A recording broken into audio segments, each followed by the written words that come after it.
Hi everyone, my name is John, and I am a hardware engineer here at Thundercomm. We are creating a series of videos that take you through an in-depth exploration of our newly launched product, the first ever open source development kit powered by Qualcomm, RUBIK Pi 3. By the end of this first episode, you'll have a general idea of its features, capabilities, and how to get started with it. So, let's jump right in.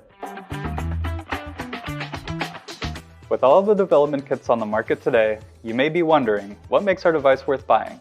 Let me explain. RUBIK Pi 3 is equipped with a powerful Qualcomm processor, the QCS6490, which provides a stellar 12 TOPS of AI computing power. To sweeten the deal, our board comes equipped with vast interfaces that are compatible with existing Raspberry Pi 5 sensors and peripherals, such as the sensor hat, camera modules, power supply, and fan. Finally, we have a user-friendly open source community, extensive public documentation, and a responsible and knowledgeable support team to match.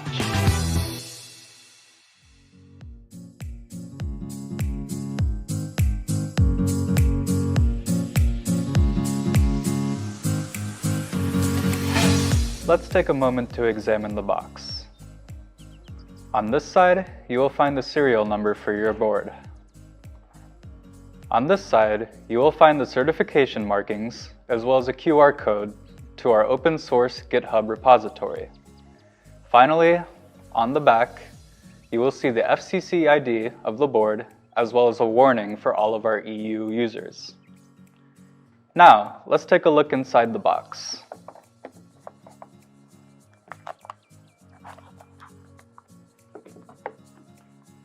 On the top, you'll see that we provided some stickers for you. You can put them anywhere, you're welcome. Now for the important things. First, you will find a safety and quick start guide, which I encourage you to read thoroughly before using this product. Finally, we have the RUBIK Pi 3 board itself.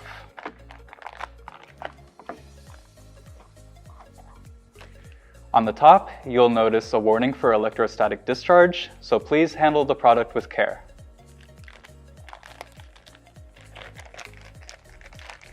Now, let's take a deeper look at the board itself.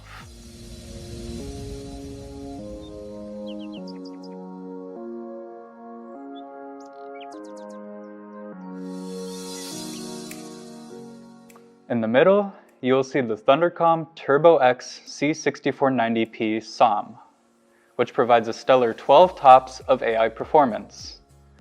For customers who are looking for a stronger or weaker processor, the C6490P is also pin-to-pin compatible with the Turbo X C8550 and C5430 SOMs. Now, let's look at the other interfaces. To start, we have an RTC battery connector, a micro USB port for debugging, a 3.5mm headphone jack, a USB 3.1 Type-C port with DisplayPort, a USB 2.0 Type-A port with host and device mode, two USB 3.0 Type-A ports, one Ethernet port, one HDMI out port, one Type-C power delivery input power port, our power on and EDL buttons, two MIPI camera connectors, our fan connector, and our 40-pin low-speed connector interface.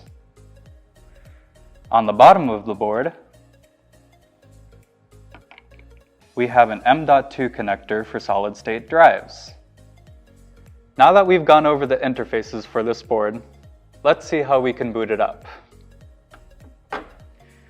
For this, you will also need a USB Type-C for your ADB login. You will also need another USB Type-C power delivery for the input power. Finally, you will need an HDMI cable to connect to the HDMI out port of the board. With all of this out of the way, let's boot this little thing up.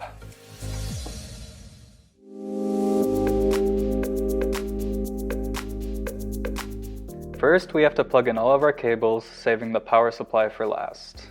First, we're going to plug in our Type-C cable, which goes to our PC for ADB login.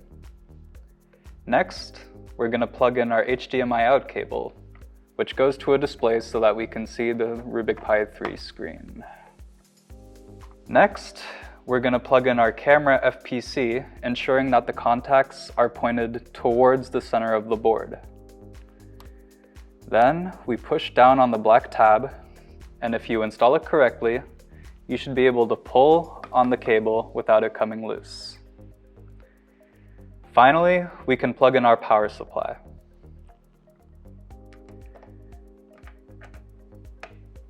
Once this is done, the board should automatically boot up and you should see a yellow LED indicating that power is supplied.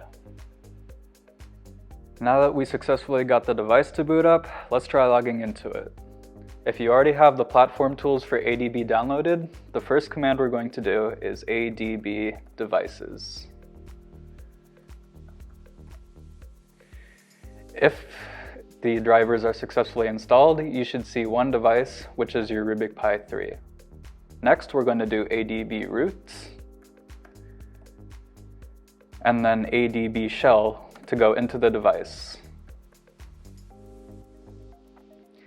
Now, to bring up the camera, we have a list of instructions in section 2.4.2 of the user manual. So let's go take a look at that. Once we have found section 2.4.2, we have to input these three commands first.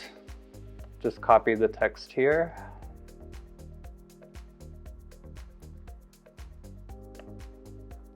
And paste it into your terminal. Next, after copying these two commands, you can verify the success of them by traversing to the directory,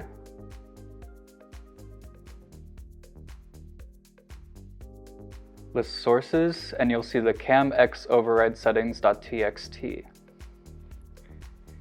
Then to look at more, we do camx override, and you should see the results of the two commands written down here, the multi-camera XML file and the NCS service false.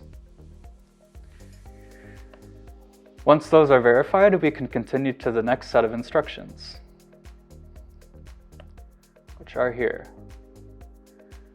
So we can copy all of these commands. Make sure you get everything copied here. And then we'll just paste it. Paste anyways. And if everything's formatted correctly, we got a camera preview. Hello world! And here we have the director and the cameraman too.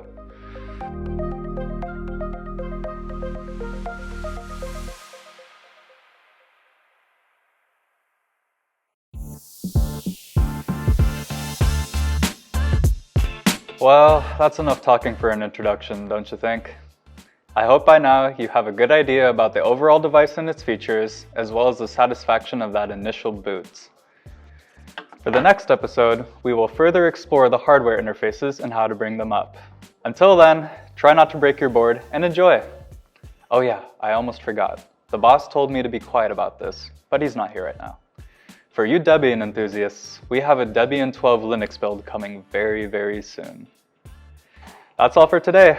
See you next time.